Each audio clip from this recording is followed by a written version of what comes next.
Good morning, church. Good morning. Today is the youth exhortation, and our topic is examples of faithful mothers in the Bible. So I will be talking about Hannah, the mother of Samuel. So Hannah, the mother of Samuel, is a powerful example of a faithful mother in the Bible, as she demonstrated a lot of trust in the Lord and dedication to Him. I will read from 1 Samuel 1, chapter 1, verse 2 to 28. Elkanah had two wives, Hannah and Peninnah. Peninnah had children, but Hannah did not. Each year, Elkanah would travel to Shiloh to worship and sacrifice the Lord of Heaven's armies at the tabernacle. The priests of the Lord at that time were the two sons of Eli, Hophni and Phinehas. On the days Elkanah presented his sacrifice, he would give portions of the meat to Peninnah and each of her children. And though he loved Hannah, he would give her only one choice portion because the Lord has given her no children. So Peninnah would taunt Hannah and make fun of her because the Lord has kept her from having children. Year after year, it was the same. Peninnah would taunt Hannah as they went to the tabernacle. Each time, Hannah would be reduced to tears and would not even eat. Why are you crying, Hannah? Elkanah would ask. Why aren't you eating? Why be downhearted just because you have no children? You have me. Isn't that better than having 10 sons? Once after a sacrificial meal at Shiloh, Hannah got up and went to pray. Eli the priest was sitting at his customary place beside the entrance of the tabernacle. Hannah was in deep anguish, crying bitterly as she prayed to the Lord, as she made this vow: O Lord of heaven's armies, if you will look upon my sorrow and answer my prayer, I will give a son, and give me a son, then I will give him back to you. He will be yours for his entire lifetime, and as a sign that he has been dedicated to the Lord, his hair will never be cut.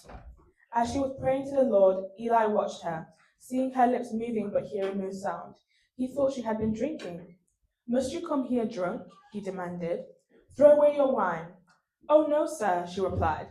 I haven't been drinking wine or anything stronger, but I am very discouraged, and I was pouring out my heart to the Lord. Don't think I am a wicked woman, for I have been praying out of great anguish and sorrow. In that case, Eli said, go in peace, and may the God of Israel grant you the request that you have asked from him. Oh, thank you, sir, she exclaimed. And then she went back and began to eat again, and she was no longer sad. The entire family got up early the next morning and went to worship the Lord once more. Then they returned home to Ramah. When Elkanah slept with Hannah, the Lord remembered her plea, and in due time she gave birth to a son. She named him Samuel, for she said, I asked the Lord for him. The next year, Elkanah and his family went on their annual trip to offer a sacrifice to the Lord and to keep his vow. But Hannah did not go. She told her husband, wait until the boy is weaned, then I will take him to the tabernacle and leave him there with the Lord permanently. Whatever you think is best, Elkanah agreed. Stay here for now, and may the Lord help you keep your promise. So she stayed home and nursed the boy until he was weaned. Then the child was weaned. When the child was weaned, Hannah took him to the tabernacle in Shiloh. They brought along a three-year-old bull for the sacrifice and a basket of flour and some wine. After sacrificing the bull, they brought the boy to Eli. Sir, do you remember me? Hannah asked. I am the very woman who stood here several years ago praying to the Lord. Now I'm giving him to the Lord, and he will belong to the Lord his whole life. And they worship the Lord there. So what does this tell us about? What does this tell us Christians? It talks about prayer and petition. Sometimes, we're going through hardships in our lives. We're thinking that, oh, it's been years, there's no change, there's no, difference in my life. Hannah facing this barrenness and the taunts of her husband's other wives, you can imagine how she felt, how bitter she felt, how sad she must have felt, not only with her own remorseful feelings about not having a child, but also someone else in your husband's home also making fun of you. But instead of just overly complaining and not doing anything about it, she poured her heart out to the Lord in prayer, vowing to dedicate her future sons to the Lord's service. And that in itself, vowing to dedicate your unborn child, trusting in God, and then when that child is born, giving your son back to the church, back to the Lord, that's such a hard thing for a mother to do, to give your child away, not knowing if the child is okay, if they're doing all right. Although it's, the child is in the church, it's still that worry that you would have as a mother. So it's that dedication to God. After God answered her prayer and she bore Samuel, Hannah fulfilled her vow by dedicating him to the Lord and placing him in the temple to serve as a priest. And despite the separation from her son, Hannah rejoiced that Samuel was serving the Lord and continued to trust in God's faithfulness. So what does this tell us about mothers? That mothers are so caring, and they not only, do they just think about themselves all the time? No, they think about their child, they think about other people. They're so trusting, they're so faithful. Even when things are going wrong, you can always count on a mother to help you. And that's just one example of a faithful mother in the Bible who never gave up, who never decided to say, you know what, because you haven't answered my prayers after all this years, Lord, that's it. I will never worship you again. She kept praying. She kept seeking the Lord's face, even when the times felt like there was no one there was no one answering her, that she was talking to a brick wall. She kept on praying, and God answered her prayer. And that is just one example of a faithful mother, and we should all strive to be like Hannah. Amen. So I will be talking about Mary, the mother of Jesus, who was known to be blessed amongst other women. So Mary's story begins in Nazareth in Galilee. She was a young woman and she had a calling from an angel, the angel Gabriel, that came to her and said to her that she would conceive a holy child by the Spirit, and he would be the Son of God. And we see this in Luke 1, verse 26 to 38.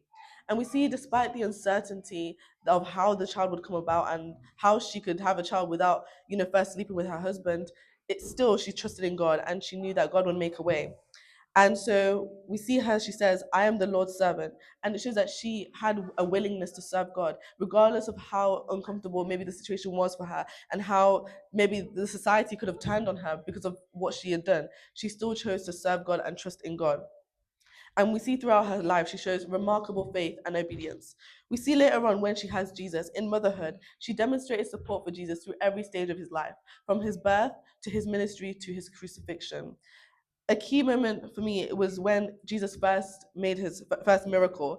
In John chapter 2, verse 3 to 5, it says, the wine supply ran out during the festivities. So Jesus' mother told him, they have no more wine. Dear woman, that is not our problem, Jesus replied. My time has not yet come. But his mother told the servants, do whatever he tells you. We see here that even though Jesus is the Son of God and he could have done the miracle regardless of what Mary had told him, we see Mary's willingness to serve God and to show the glory of God in that place, so that she urged Jesus, do it because these people need this wine, but also to show the glory of God. And we see how important a mother is, because this was Jesus' first miracle, and those that were around him were confused and were surprised to see such a thing, showing that mothers can really push us to our full potential, and mothers can really bring out outside of us that other people might not know. We also see that after Jesus' crucifixion, Mary was one of the very few people that stayed with Jesus to the end, through the beatings, through the torture, through all the pain that she must have felt as a mother watching her son be crucified. She stayed willingly, and she knew, because at the end of the day, that was her son. She had to be there. A lot of people can't do that, but only mothers can. And even his own friends ran away, but his own mother stayed. We see also after his death and resurrection, she played a key part in the early church. She was a part of the community. She was with the disciples when they went out to preach and to talk about Jesus and to talk about their plans for how they would spread the gospel. She was there. And she played a key role in furthering the ministry after Jesus' death and resurrection. And we see her commitment throughout his whole life and after his life as well, that she never once faltered in her faith. She never once gave up on God because her son was gone. She trusted in God's plan, and she knew that God was bigger than her situation at that moment. She knew that God was bigger than her pain at that moment. And I think being a faithful mother can be hard, but it is mainly through serving others and serving God that we see it. It's also through, as well, being obedient to God and having trust in God. And that's one of the main things that a lot of these mothers have in common. They served God and they didn't falter in their faith. They trusted Him even when the situation seemed unpredictable and uncertain. They still knew that God would make a way for them. And so this goes out to all the mothers that are pushing forward through every situation, that are showing up each day, even when they don't know what's happening, and trusting in God. Know that God is there for you. And just like these people in the Bible, their situations didn't turn out to be hopeless. God made a way. So just trust in that and remember that. Amen. Amen.